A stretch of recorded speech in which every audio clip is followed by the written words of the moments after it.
Hinge's parent company made over $500 million last year, almost entirely from people who never went on a single date. Let that sink in for a second. The app that tells you it's designed to be deleted is owned by a company that profits every single time you don't delete it. How does a company make $500 million from an app people are supposed to stop using? If you've ever felt like you're doing everything right on these apps and still getting nowhere, this video is going to explain exactly why. And I want to be clear, it's not your fault. The app's success metric and your success metric are exact opposites. The longer you stay on the app, the more money they make. The moment you go on a real date and delete it, they lose a customer. I'm going to show you the specific design features built into these apps, features you use every day that are engineered to keep you stuck. And then I'll show you what actually breaks the loop.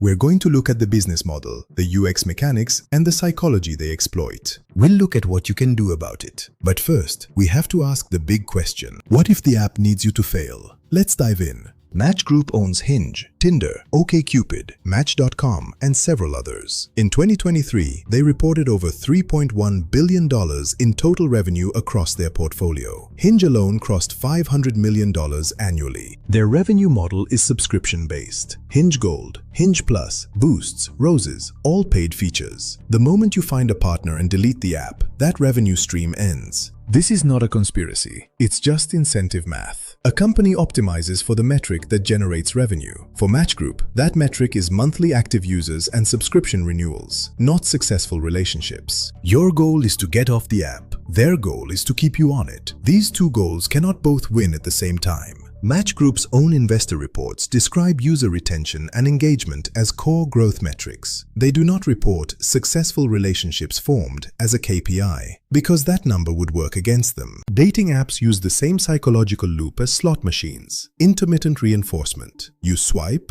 sometimes you match, sometimes you don't. The unpredictability is the addiction. BJ Fogg's behavior model says behavior happens when motivation, ability, and a trigger converge. Apps are designed to trigger you constantly. Every notification pulls you back in. The infinite scroll design means there is no natural stopping point, no end of the deck, no you've seen everyone, just more profiles, forever. Roses and Boosts are sold as tools to help you succeed, but they only increase visibility, not conversion. You can get more matches and still get ghosted at the same rate. The product feels like progress. It isn't. The almost match psychology. Seeing that someone liked your profile but not being able to see who without paying is a deliberate friction point. It creates anxiety and drives upgrades. A Stanford study by sociologist Michael Rosenfeld found that while dating apps are now the most common way couples meet, the vast majority of app users never convert a match into a real-world date. Hinge's own internal data claim their users go on a date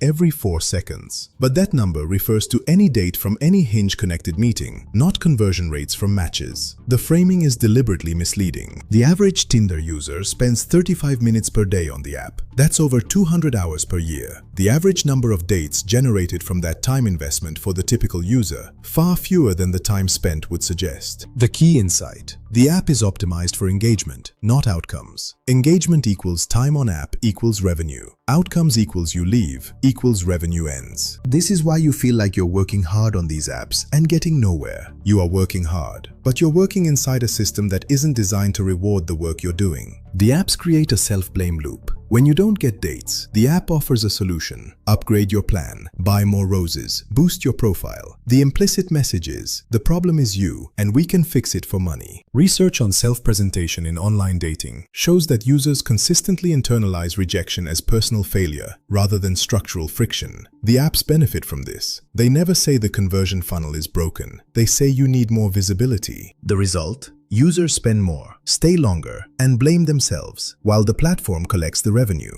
They place the locus of failure entirely on you. You were never the problem. You were operating inside a system that profits from keeping you stuck. The friction you've been feeling isn't a reflection of your worth. It's a feature, not a bug. Dating apps are not broken. They are working exactly as designed for the company that built them. The misalignment isn't a glitch. It's the business model. And once you see it, you can't unsee it. If you've been on these apps for months or years and still haven't converted your matches into real dates, stop blaming your photos, your openers, your personality. The system was never built to help you succeed. It was built to keep you trying. The only way to break the loop is to stop playing by the app's rules and start using an outside system, one that's actually aligned with your goal. A confirmed date on your calendar, that's a solvable problem, and it doesn't require more time on the app. Now you know why the loop exists. The next step is learning how to break it. If you want the exact system I use to go from match to confirmed date, the sequence, the script, the anti-ghost protocol, I'll link it below. It works on any app, and it works for you.